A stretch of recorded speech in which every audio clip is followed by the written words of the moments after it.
whether the company pays or the city pays for the drop-off. For example, on June 9th, we watched Waste Pro pick up the trash at Portside and take it to the dump. But when we found the dump ticket from that day, it shows when the truck arrived at the dump, the driver claimed to be carrying regular city trash, a type 3 on the ticket.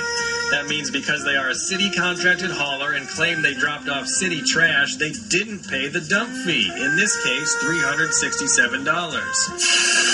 And we found the same thing happened for that same truck picking up trash at Portside every week in June. I'd like to see some of it come back to those who are paying. It's known as tucking in, and it's a violation of the city's contract. It is frustrating because, we rely on the integrity of our contractors to do what is right. We showed the video and the documents of what we found to City Solid Waste Director Fred Forbes. What they are doing wrong is that they're picking up their commercial waste and avoiding the tip fee. I think it's pretty serious. I think it's something that needs to be known, and I think that we're going to take additional steps to ensure that it's very hard to do that in the future. Based on what we found, Forbes has launched a citywide investigation, putting investigators on the streets to watch private neighborhoods just like we did. His investigators have been taking their own pictures, and he said they have seen Waste Pro tucking in some form in 5 neighborhoods. And I think it's confined to really one company that's really abusing. We got to get reimbursed, and then we got to also penalize them so that it doesn't happen in the future.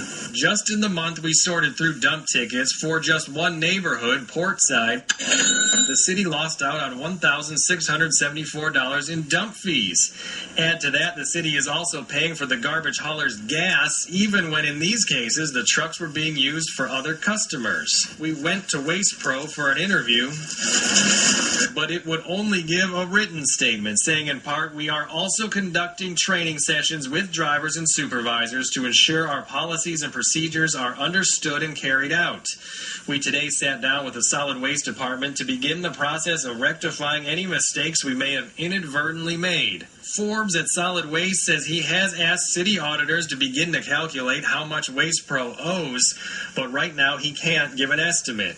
He says it will include reimbursement for dump fees and fuel and then fines on top of that.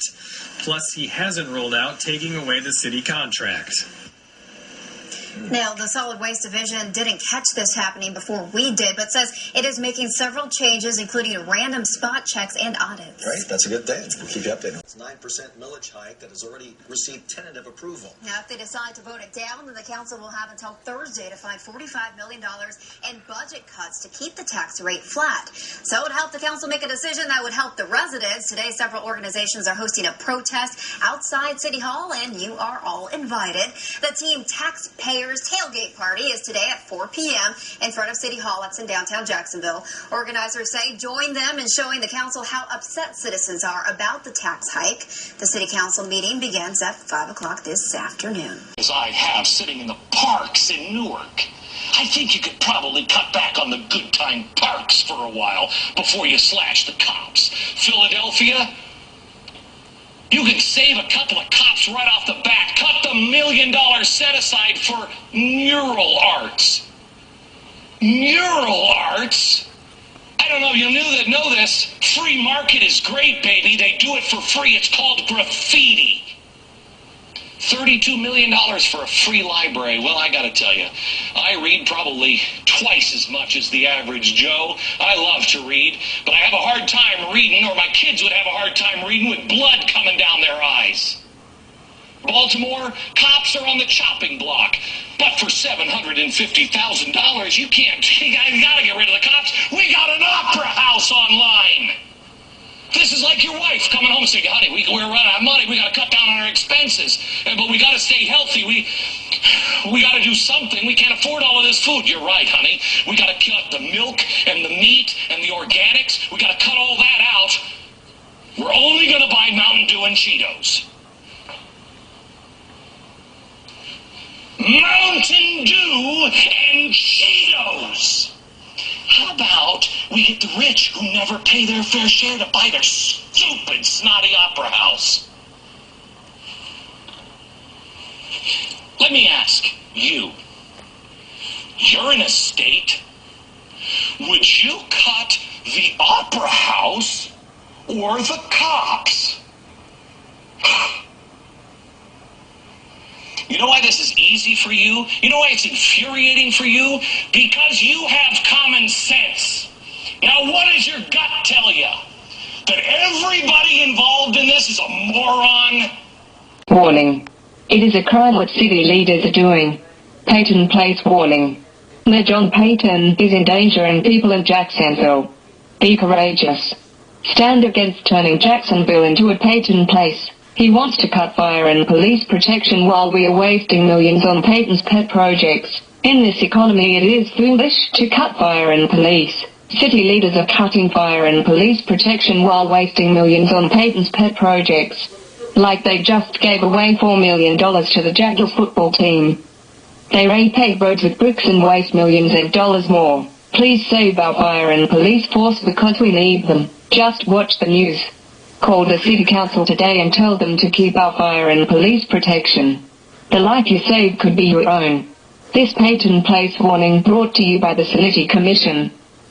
Following late-breaking news that we first brought you on Action News at 5, Mayor John Peyton is accused of trying to persuade 2 officers to take pay cuts. The Fraternal Order of Police filed a complaint today with the Public Employees Relations Commission.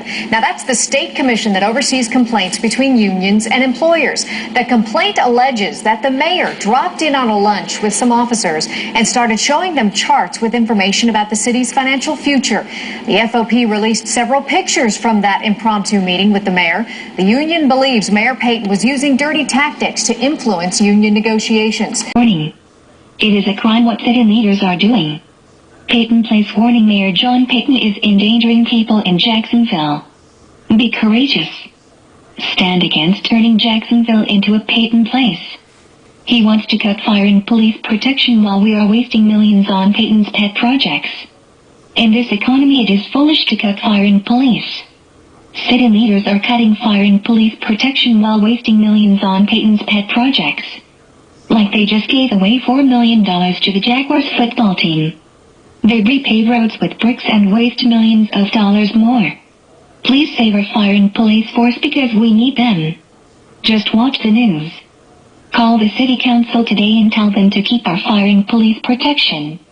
The life you save could be your own. This Peyton Place warning brought to you by the City Commission.